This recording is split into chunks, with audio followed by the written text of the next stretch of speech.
Hello বন্ধুরা, শুধুমাত্র 2 piece মাছ দিয়ে বানিয়ে নাও পুরো পরিবারের জন্য দারুণ এক রেসিপি।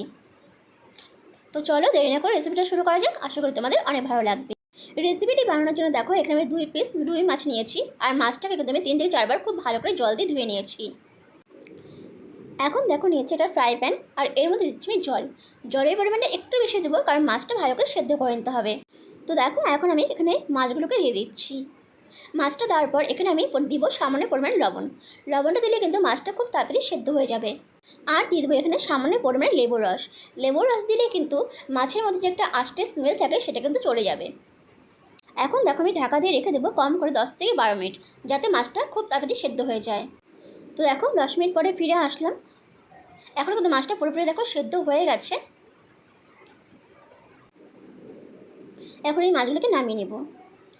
আর বন্ধুরা, তোমাদের যদি আমার রেসিপিগুলো ভালো লেগে থাকে তো প্লিজ একটা অবশ্যই লাইক, কমেন্ট, শেয়ার আর সাবস্ক্রাইব করে তোমরা আমার পাশে থেকে যেও। তো দেখো দুটো মাছকে কিন্তু আমি একটা বাটির মধ্যে নামিয়ে নিয়েছি, আর এখন একটা চামচের সাহায্যে কিন্তু আমি এটাকে একটু ভেঙে ভেঙে দিচ্ছি, যাতে মাছের মধ্যে যে কাঁটাগুলো আছে সেগুলো কিন্তু খুব ভালো করে বের করে নিতে হবে। যেহেতু মাছটা একটু গরম, তাই কিন্তু আমি চামচের সাহায্যে এটা করে নিচ্ছি। আর দেখো এইভাবে কিন্তু ভেঙে দেওয়ার ফলে কিন্তু মাছের মধ্যে যে ছোটো ছোটো কাঁটা যে আছে সেগুলো কিন্তু সহজেই কিন্তু বের হয়ে আসবে।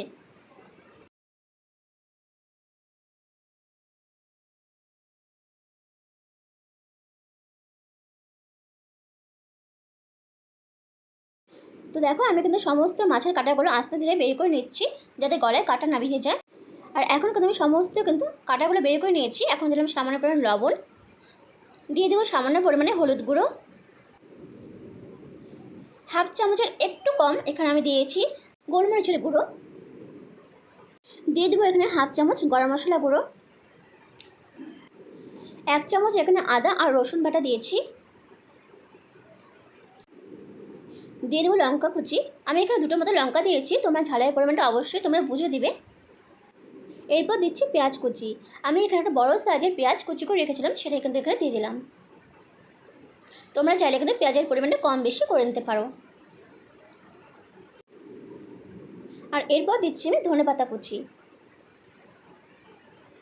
যে কোনো রেসিপিতে কিন্তু একটু ধনেপাতা দিলে কিন্তু খেতে বেশ ভালো লাগে। এখন দিচ্ছি দেখো বেসন। আমি এখানে বড় চামচের 2 চামচের মতন বেসন দিয়েছি। আর সবশেষে আমি এখন দিব আরেকটু পরিমাণ লেবুর রস।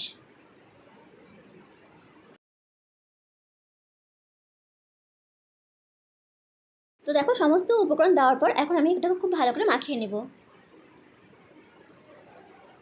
আর বন্ধুরা, আমি কিন্তু এর মধ্যে কোনো রকম জল দিব না, জল ছাড়াই কিন্তু এটা খুব ভালো করে মেখে নেব। তো দেখো খুব ভালো করে দেখো মেখে নিয়েছি। আর এখন আমি মাখার পরে কিন্তু কম করে এটাকে আমি 10 থেকে 15 মিনিট একটু সাইড করে রেখে দেবো, যাতে পেঁয়াজটা খুব সহজে নরম হয়ে আসে। তো দেখো মাখা হয়ে গেছে। এখন আমি সাইড করে 10 মিনিটের জন্য আলাদা করে রেখে দেবো। এখন দেখো নিয়েছি একটা কড়াই, আর কড়াইতে দিচ্ছি আমি এখানে সাদা তেল। এখন দেখো আমি তেলটাকে একটু ভালো করে গরম করে নেব। গরম করে নিয়ে কিন্তু গ্যাসের ফ্লেমটাকে একদমই লোতে রেখে কিন্তু আমাদের এখানে আস্তে আস্তে করে আমি এখানে বড়াগুলোকে এখানে দিয়ে দেবো। আর দেখো যেহেতু 10 থেকে 15 মিনিট একটু সাইড করে রেখে দিয়েছিলাম, সেক্ষেত্রে কিন্তু পেঁয়াজটা কিন্তু নরম হয়ে আসছে, আর অনেকটাই কিন্তু একটু দেখো নরম হয়ে আসছে সব কিছু।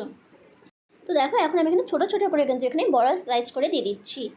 আমি এইভাবেই কিন্তু দিচ্ছি, তোমরা তোমাদের পছন্দের মধ্যে অনুযায়ী ডিজাইন করে তোমরা করে দিতে পারো। তো দেখো সমস্ত বড়া কিন্তু আমি এখানে দিয়ে দিয়েছি। এখন কিন্তু এক পাশটা লাল হলেই কিন্তু আমি উল্টে দিয়ে উল্টো পাশটা খুব ভালো করে ভেজে নেব। তো দেখো এক পাশটা একটু হালকা লাল হয়েছে, তারপরে কিন্তু উল্টে দিচ্ছি, না হলে কিন্তু বড়াগুলো ভেঙে যাওয়ার চান্স থাকে। আর বন্ধুরা, এই রেসিপিটি বানানো কিন্তু একদমই সহজ, আর খেতে কিন্তু ভীষণ ভালো লাগে। তোমরা হয়তো অনেকেই খেয়েছো, কিন্তু যারা খাওনি তারা অবশ্যই একবার হলে বাড়িতে এই রেসিপি ট্রাই করো। সত্যি বলতে ভীষণ ভালো লাগে। যারা মাছ খেতে একদমই পছন্দ করে না তারা কিন্তু এইভাবে একবার বড়া বানিয়ে খেতেই পারো সত্যি। তো দেখো সমস্ত বড়া কিন্তু খুব ভালো করে দেখো একটু লাল লাল করে ভেজে নিয়েছি। আর বেশি ভাজবো না, এখন এটা তুলে নিচ্ছি।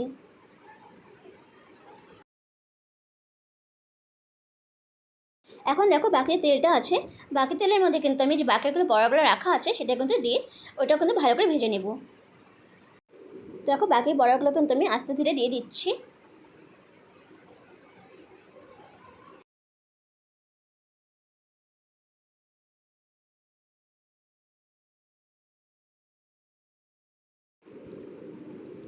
তো দেখো সমস্ত বড়া দেওয়া হয়ে গেছে।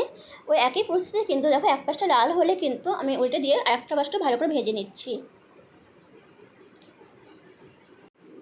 তো দেখো এখন আমাদের বড়াগুলো 15 মিনিট তৈরি হয়ে গেছে, আর বেশি কড়া করবো না, এখন এগুলোকে নামিয়ে নিব।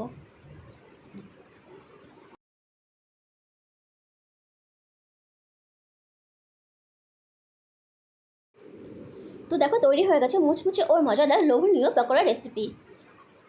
দেখতে বেশ ভালো লাগছে, আর খেতেও কিন্তু ভীষণ ভালো হয়েছিল। তোমরা কিন্তু যারা মাছ খেতে একদমই পছন্দ করো না তারা কিন্তু এইভাবে বড়া বানিয়ে খেতেই পারো, ভীষণ ভালো লাগে খেতে। অবশ্যই বাড়িতে একবার হলেও ট্রাই করো।